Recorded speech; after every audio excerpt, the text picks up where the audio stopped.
बात करने के लिए लॉगिन करें www.astrotak.com। नमस्कार, एस्ट्रो तक के इस खास कार्यक्रम में आप सभी का स्वागत है, अभिनंदन है। एक महीने में दो ग्रहण, एक सूर्य ग्रहण, दूसरा चंद्र ग्रहण। कार्तिक कृष्ण पक्ष अमावस्या के एक दिन बाद, यानी अमावस्या तिथि के बाद, तिथि अमावस्या ही थी, उदयकालिक अमावस्या, परंतु ग्रहण लगा था 25 अक्टूबर 2022 को। 8 नवंबर 2022 दिन मंगलवार को चंद्र ग्रहण। दो ग्रहण एक ही महीने के अंदर, इसका क्या प्रभाव पड़ेगा विश्व स्तर पर, क्योंकि हम जहां भी जिस वातावरण में रहते हैं, धरती पर रहते हैं, उसके प्रभाव को जाने बिना कैसे रह सकते हैं। खगोल की घटना है, धार्मिक दृष्टि से इसका महत्व है, दृश्य है, प्रभाव करने वाला है, तो इसका क्या प्रभाव पड़ेगा इसको जानेंगे।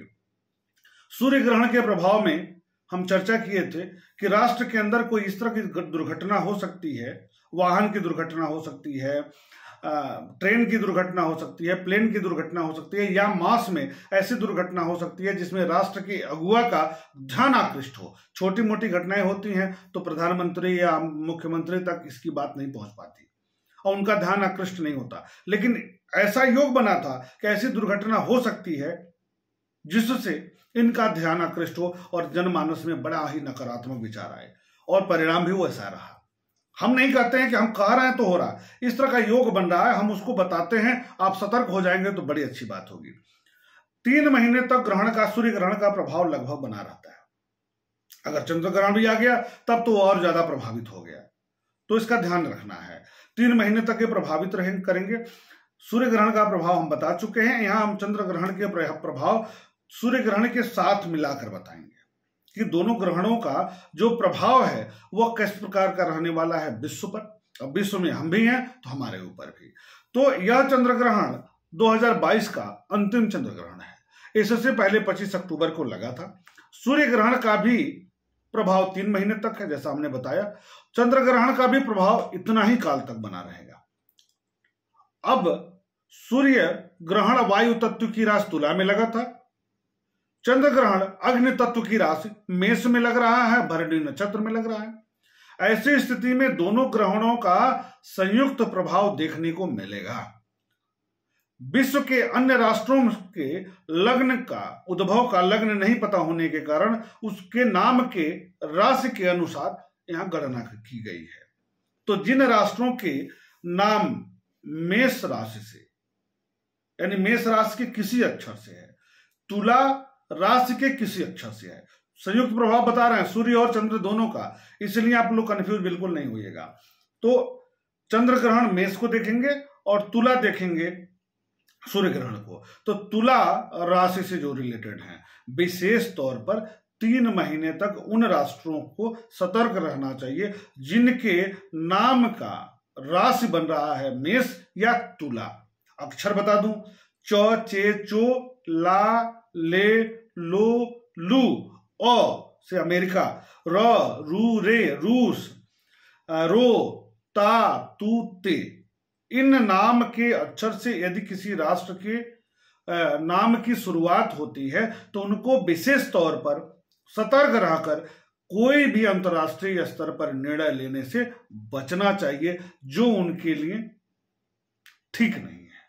जैसे अमेरिका, चेचन्या, चीन, रूस, अफगानिस्तान, ऑस्ट्रेलिया इत्यादि, इन राष्ट्रों को विशेष तौर पर सतर्क रहना चाहिए, आपसी विवाद से बचना चाहिए, अन्यथा आम जनमानस में विद्रोह या तनाव की स्थिति उत्पन्न हो सकती है। चक्रवात, भूकंप, बवंडर जैसी अचानक बड़ी दुर्घटना भी उत्पन्न हो सकता है।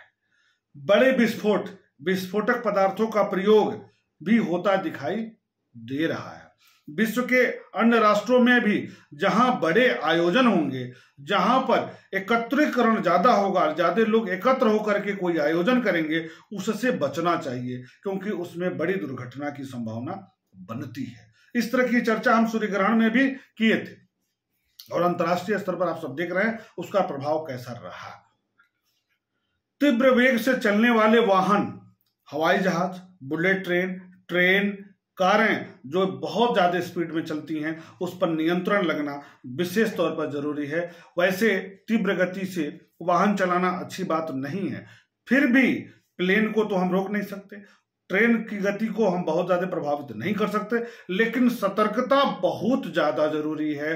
हवाई जहाज, ट्रेन, बुलेट ट्रेन अथवा अन्य स्पीडी चीजों को लेकर के हमें सतर्क रह करके ही उसका संचालन करना चाहिए, क्योंकि इस स्पीड का जो भी स्पीडी चीजें हैं उस पर नकारात्मक प्रभाव ज्यादा हो सकती हैं। क्यों हो सकती हैं?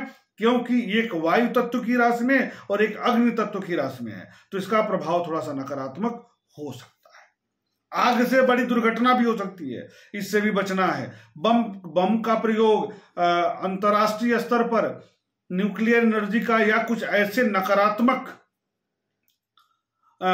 विस्फोट जिससे तमाम जनों की यानी असंख्य लोगों की क्षति हो सकता है। न्यूक्लियर जो भी प्रतिष्ठान है, संस्थान है, उसका रख रखाव भी बहुत जरूरी है, क्योंकि इसमें न्यूक्लियर का पर भी नकारात्मक प्रभाव दिखाई दे रहा है, जो कहीं न कहीं दुर्घटना को दिखा रहा है।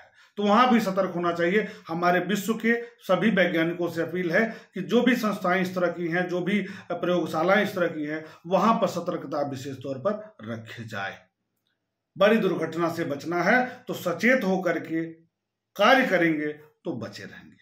ईश्वर की शुभ कृपा प्राप्त हो कि किसी को किसी प्रकार की कोई क्षति ना हो। गणनाओं का जरूर आवश्यकता पड़ती है कि हम गणना करेंगे तो हम सतर्क रहेंगे। जैसे मौसम विज्ञान बता देता है कि बारिश की संभावना दिख रही है तो हम बच जाते हैं, उसी प्रकार ज्योतिष का भी कर्तव्य है, ज्योतिष विज्ञान का भी कर्तव्य है कि वह सचेत करे हम सबको कि हमें इस 3 महीनों में कहां कहां विशेष तौर पर सतर्क रह करके जीवन व्यतीत करना है। बहुत बहुत धन्यवाद। शुभ नमस्कार।